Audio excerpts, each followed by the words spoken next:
नमस्कार मित्रांनो, आजच्या या व्हिडिओमध्ये आपण TRTI संबंधित एक नवीन अपडेट आलेली आहे. म्हणजेच जे TRTIच्या प्रेफरन्स लिंक असतात तर त्यांची अपडेट आलेली आहे. तर या व्हिडिओमध्ये आपण पूर्ण माहिती पाहणार आहे की जे JEE किंवा नेटसाठी प्रशिक्षणासाठी आपण ऑनलाईन एक्झामिनेशन दिली होती आणि त्यासाठी ज्यांचे निवड झालेली आहे तर त्यांच्यासाठी जी प्रेफरन्स लिंक आहे तर ती आलेली आहे. काही विद्यार्थ्यांना पोलीस भरतीसाठीचा जो ईमेल आहे तर तो सुद्धा आलेला आहे. तर त्याची माहिती आपण या ठिकाणी पाहणार आहे. तर व्हिडिओ नक्की शेवटपर्यंत बघा आणि चॅनलवर नवीन असाल तर चॅनलला सबस्क्राईब करा.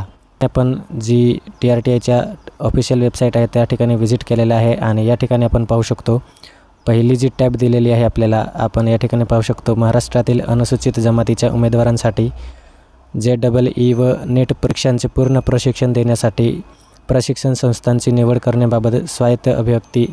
म्हणजेच या ठिकाणी आपल्याला जी डिटेल पूर्ण दिलेली आहे. आपल्याला प्रशिक्षण सुरू होणार आहे तर त्याची अपडेट या ठिकाणी आपल्याला दिलेली आहे आणि त्यांचे जे टेंडर वगैरे असेल तर त्यांची संपूर्ण माहिती जी आहे तर ती या ठिकाणी आपल्याला दिलेली आहे. प्रोसेस दिलेली आहे तर त्यामध्ये आपल्याला संपूर्ण जी ट्रेनिंग आहे तर ती ऑफलाईन देण्याचं त्या ठिकाणी जी डिटेल आहे तर ती देण्यात आलेली आहे. और ज्यांना त्या ठिकाणी ईमेल आलेला आहे तर त्यांनी आपला ईमेल चेक करायचा आहे आणि आपली जी प्रेफरन्स आहे तर ते त्या ठिकाणी द्यायचं आहे. काहींना पोलीस भरतीसाठी प्रेफरन्स अपडेट आहे तर ती आपल्याला ईमेल थ्रू रिसीव होणार.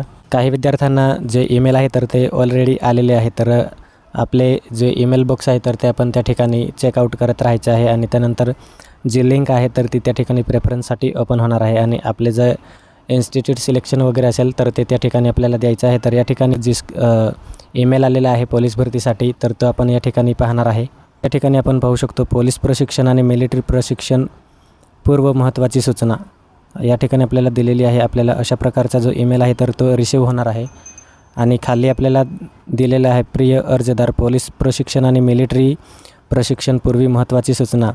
तर या ठिकाणी आपल्याला दिलेला आहे पहिला मुद्दा. या ठिकाणी आपण पाहू शकतो पोलीस प्रशिक्षण आणि मिलिटरी प्रशिक्षण प्रक्रियेसाठी कोणत्याही प्रलोभनाला बळी न पडता योग्य प्रशिक्षण संस्था निवडून उमेदवाराने आपली नियमित उपस्थिती हजेरी प्रशिक्षण आहे तर ती केंद्रावर ठेवावी. तर ज्या विद्यार्थ्यांचं त्या ठिकाणी सिलेक्शन झालेलं आहे तर त्यांनी आपली जी हजेरी वगैरे आहे प्रेझेंटी तर ती आपल्याला रेग्युलर ठेवायची आहे आणि त्यासाठी आपल्याला दुसरा मुद्दा दिलेला आहे. यावर्षी TRTIद्वारे प्रत्येक प्रशिक्षण संस्थेचे CCTV चित्रीकरण मागवले जाणार आहे. म्हणजेच आपल्या प्रत्येक महिन्याला आपल्याला जी DBT पाठवली जाते तर त्याची जी CCTV कॅमेरा आहे तर ते सगळे त्या ठिकाणी आपल्याला फुटेज आहे तर ते संस्थावाल्यांनी पाठवल्यावरच त्या ठिकाणी आपली जी DBT आहे तर ती देण्यात येणार आहे आणि त्या ठिकाणी संपूर्ण स्ट्रिक्ट जी आहे तर ती त्या ठिकाणी प्रोसेस होणार आहे. तर अशा पद्धतीची जी अपडेट आहे तर ती आलेली आहे. आपण सुद्धा जो फॉर्म आहे तर तो भरलेला असेल आणि सिलेक्शन झालं असेल तर आपण आपला जो ईमेल आहे तर तो आपण चेक करायचा आहे. थँक्यू.